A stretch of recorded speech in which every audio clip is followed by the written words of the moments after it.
Seconds లో ఏమైనా mobiles ఉన్నాయినా? ఉన్నాయి తమ్ముడు. మనకి రీజనబుల్ లో హోల్డ్ తక్కువ బడ్జెట్ ఉండాలన్న మొబైల్స్. తక్కువ బడ్జెట్ లో కావాలా?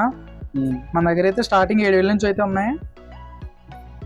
7,000 నుంచి ఒక 10,000 12,000 అలా ఉన్నాయి. మనకి బజాజ్ ఫైనాన్స్ కూడా అవ్వాలన్నా? Second hand ఫైనాన్సా? ఓకే తమ్ముడు, మన స్టోర్ లో అయితే సెకండ్ హ్యాండ్ బజాజ్ ఫైనాన్స్ అయితే అవుతుంది. నీకు 7,000 స్టార్టింగ్ ఉంటుంది. ఏ మొబైల్ అయినా సరే బజాజ్ ఫైనాన్స్ చేసుకోవచ్చు. నువ్వు కొత్త కార్డ్ అయినా పర్లేదు, న్యూ కార్డ్ అయినా పర్లేదు. అనేది సెకండ్ హ్యాండ్ మొబైల్ అయితే మన దగ్గర బజాజ్ లో అయితే ఫైనాన్స్ ఫెసిలిటీ అయితే మన స్టోర్ లో ఉందండి. ఇలా అయితే చాలా మంది అడుగుతున్నారు. ఆల్రెడీ చాలా వీడియోస్ లో అయితే చెప్పడం జరిగింది. మన స్టోర్ లో 7,000 నుంచి అప్ టు 5 ఎంతైనా తీసుకోవచ్చు మీరు. బజాజ్ అయితే సెకండ్ హ్యాండ్ మొబైల్కి అయితే బజాజ్ ఫెసిలిటీ అయితే మన స్టోర్లో అవైలబిలిటీగా ఉందండి.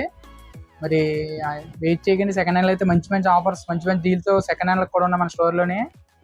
వెంటనే మన స్టోర్ని అయితే విజిట్ చేసేయండి. మన ఇన్స్టాగ్రామ్ ఫాలో అవ్వండి. వీడియోని అయితే అందరికీ షేర్ చేయండి. థ్యాంక్ యూ అండి. Thank you very much.